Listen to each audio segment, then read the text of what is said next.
Children. Today we are going to start a new chapter of geography section, that is settlement, transport and communication.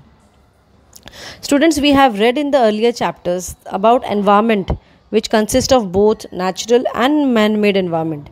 In this chapter we will study about specific aspects of human environment related to settlements, transportation and communication.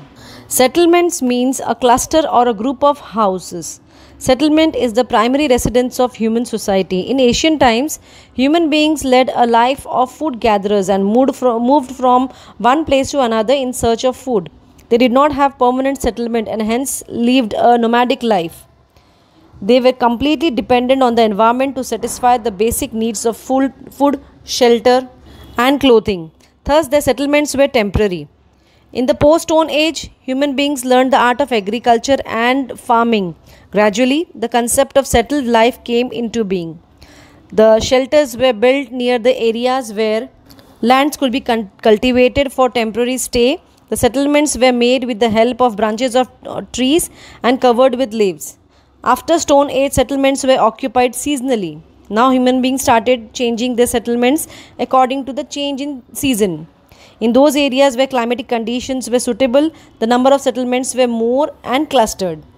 The discoveries of fire, iron, wheel were big steps towards civilization. The tools became more sophisticated and farmers started cultivating crops near the river banks like Nile and Indus Valley. With passage of time, human beings learned new ways of farming. Now they started living a settled life as crops required constant care throughout the cropping period.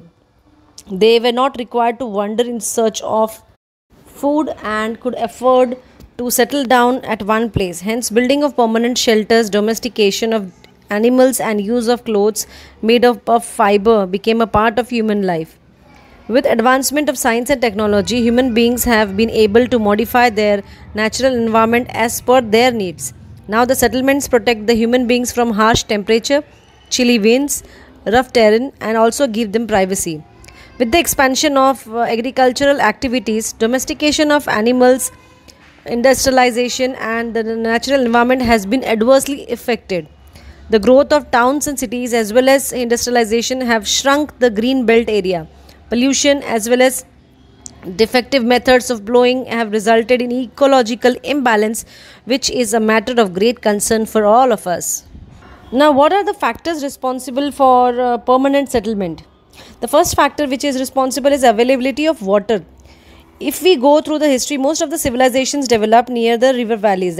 For example, the Indus Valley civilization. Even today, water is an important resource for the growth of village and towns. In desert area as well, the houses are clustered around the sources of water.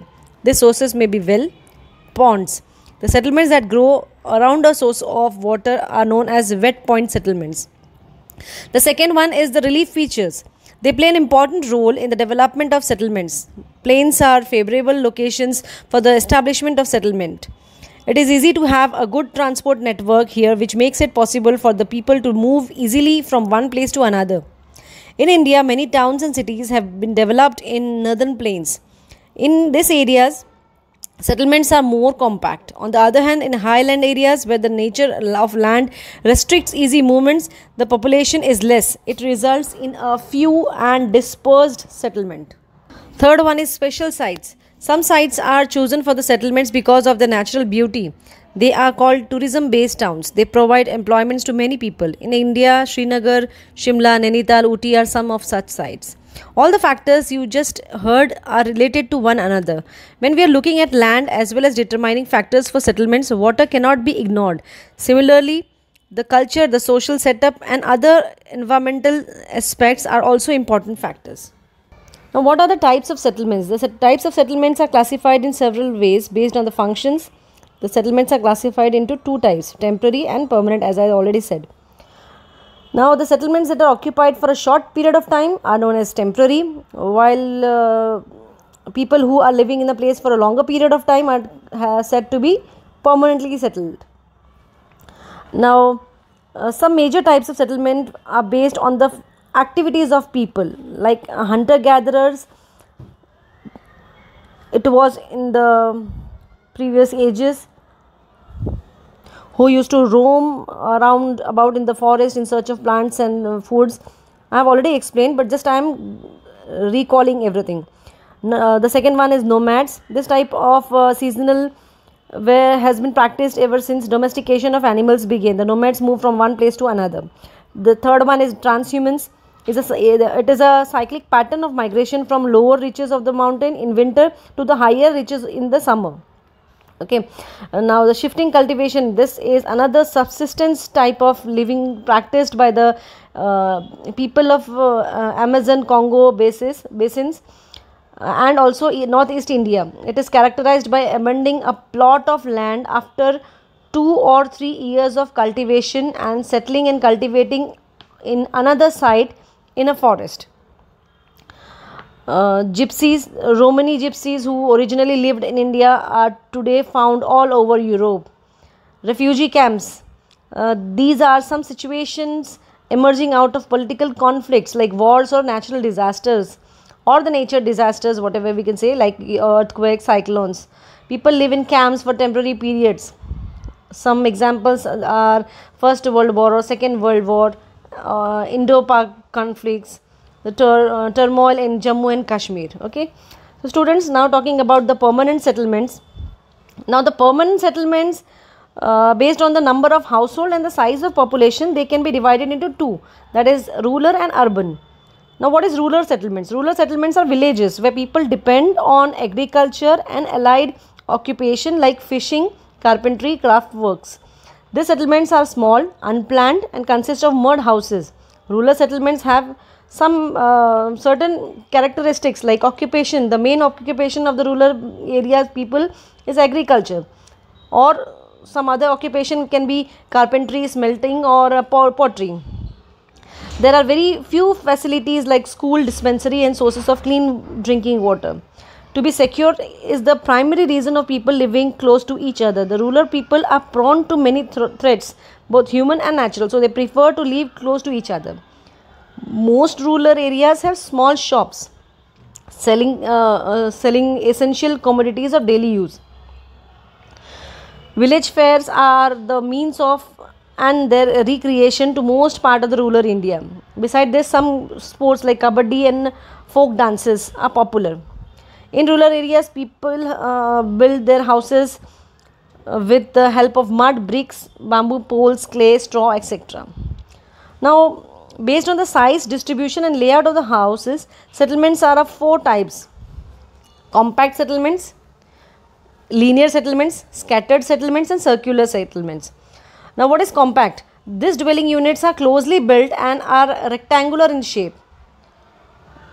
These settlements can be developed in a flat plains like Punjab, Assam, West Bengal and Chhattisgarh are such types of settlements. Now what is linear settlements? These are clustered along with the road, railway lines and rivers. These settlements are loosely connected. What is scattered settlement? These are also called dispersed settlements. The dwelling units are at some distance from each other. Now the last one, circular. This may be around a lake or a big tank. Many settlements originating from this central point led to the formation of a circular patterns. Now coming to the urban settlements. Generally, towns and cities have urban settlements. They have grown from rural areas over several decades and centuries, and they are characterized by the function performed ranges from administrative headquarters to settling of disputes.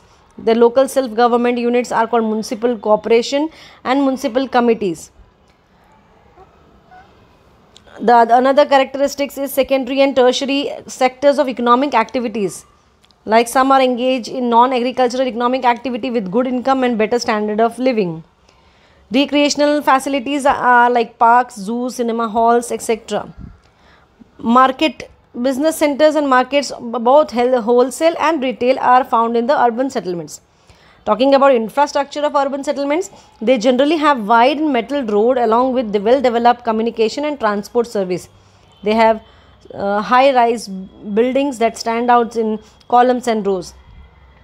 They have all kinds of service like postal networks, insurance, healthcare, airways, waterways, railways. Now, what are the types of urban settlements? In India, urban settlement can be defined in the terms of official terminology used by the Census Commission of India. The main divisions are towns and cities. Now, what is cities? We all know what is the meaning of cities and towns, but still, cities are big units and have a population of at least 1 million person. The cities provide facilities like municipal corporation, cantonment board, etc. The cities have some unorganized settlements called as slums also, which are habitation areas of migrant population, especially laborers.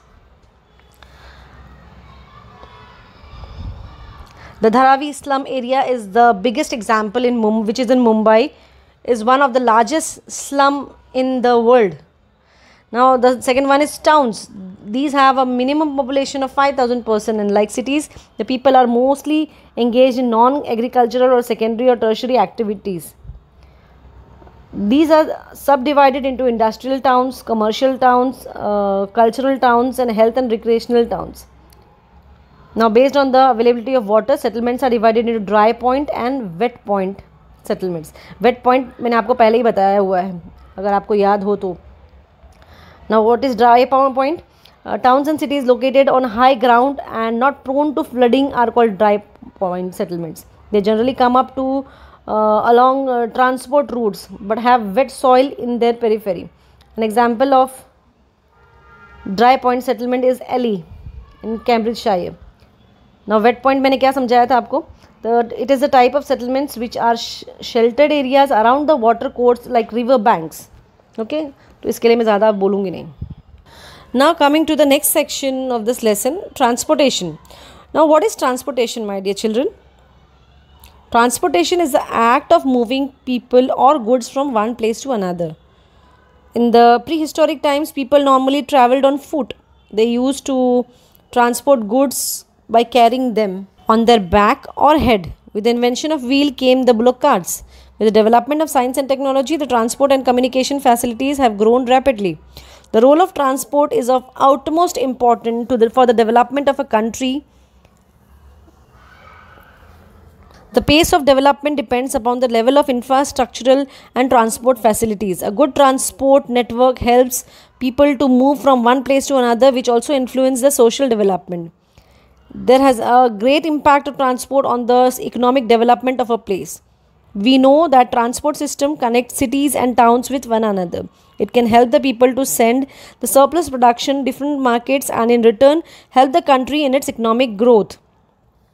The main characteristics of a transport networks are utility service. The utility service provides various facilities which are helpful to people at large. For example, transport is a utility service carrying both passenger and goods across the any location.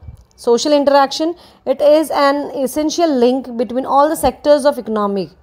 It also helps to improve social, political and economic interaction among people. Movement of goods and service, these are important for movement of goods and service, especially cheap transportation of liquids and gas through pipelines.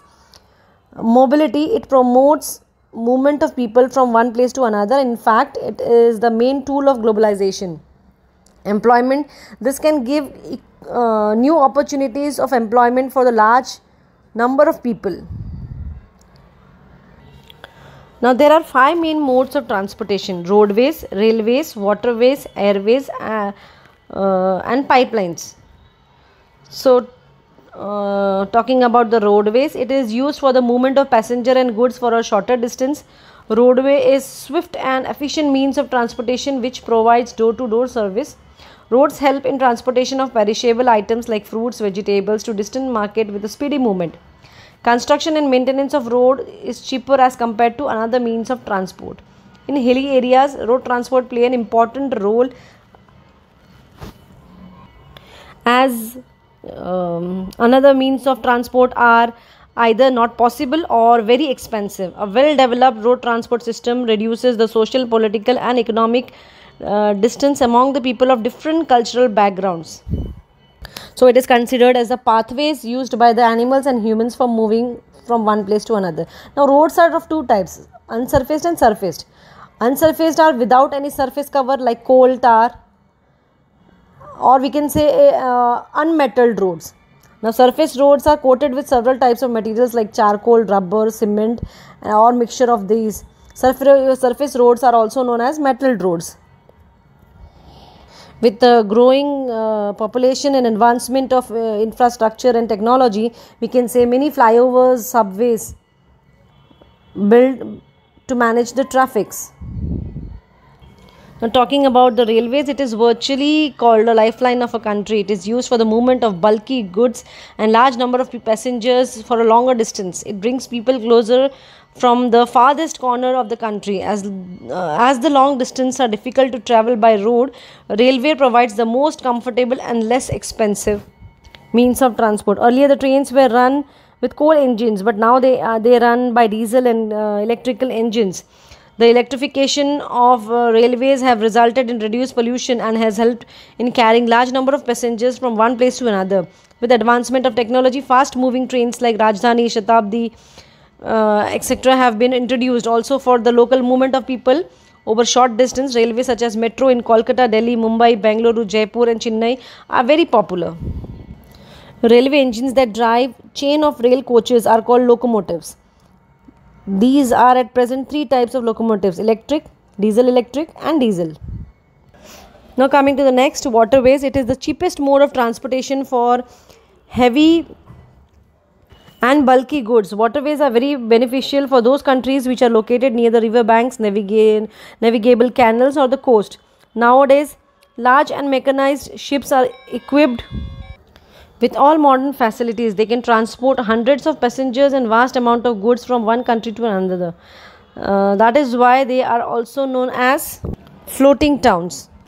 India has 5 national waterways. The Ganga Canal from Allahabad to Haldia is a navigable stretch of river Ganga. Water transport can be generally divided into two: inland waterways and sea water routes. Inland waterways are inside one's own country. They provide water transport service in rivers, sea and big lakes. Waterways are still the cheapest means of transport. Now, shipping routes or ocean routes are the waterways shared among different countries. There are many major ocean routes or major seaports. The major ports are Shanghai, Singapore, Rotterdam in the Netherlands, Antwerp in Belgium, and New York in USA. Now the next one is airways. It is the latest and fastest means of transport, but relatively very expensive. Airway has in a way reduced distance and converted the world into one unit. This means of transport is highly suitable for those areas where railways and roadways cannot be constructed because of difficult terrain. The designing, building and flying of an aircraft is known as aviation. Air traffic is adversely affected by the bad weather like fog. It is only mode of transport to reach the extremely remote and distant area. Now the last one, pipelines. The pipeline transport is the latest mode of transportation and proved to be very useful in certain cases. Mostly liquid and gas are sent through this. Slurry is also transported through pipelines. Now what is slurry? It is a semi-liquid mixture of metal, cement, fertilizers and cold with the water. Now the last topic of this lesson is communication. Now what is communication? Communication means exchange of ideas and views from one person to another. It can be at a personal as well as mass level. Communication networks have become very important for exchanging knowledge and ideas, which in turn contribute to the economic development. It also helps in developing social relationships and unity. During natural calamities like floods, drought, etc., the means of instant communication such as TV and radio flashes news so that the relief can be rushed to the spot immediately. In olden times, if you know that, pigeons were used to send messages to different places. Then the service like post and telegraph and newspaper, magazines, radio, television, telephone, etc. were developed. Today, satellite is the most important and powerful medium of communication in the world. It provides television services even in the remote areas of the country. Computer is yet another great achievement by the men.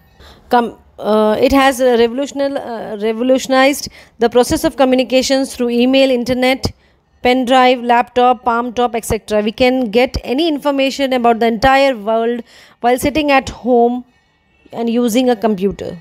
What are means of communications? I already said that radio, television, newspaper, e-books, mobile phone, smartphone, SMS, video, cable television, email, satellite phones, indoor, outdoor advertising. These are all known as modes of communication, and it can be classified into two categories: personal communication and mass communication. Now, what is personal communication? It is used only for our individual needs, that is private, such as post, telephone, computer, and fax. Postal communication use postal stationery like postcard, envelopes, and money orders form for sending written communication or money to friends and families. The first internet service providers used the standard telephone to link computer via the modem. The internet, a vast computer network, connects computers globally via telephone lines and air waves. Mass communication. It is because of mass communication, because of this means of communication, that made possible to convey information or entertain a group of people together. The examples are radio, television, newspaper, and electronic advertisement, and even outdoor advertising like billboards and hoardings we see on the roads and highways. Like other modes, they are too undergoing revolutionary changes on account of huge technological advancement. The newspaper and e-books can be accessed on computers, smartphones, and on television at the push of a button. Now, what are the advantages of communication? It integrates the people separated by distance. It is the fastest ways of communication that have bridged a gap between everyone. It gives us security with the means of CCTV camera and security alarm.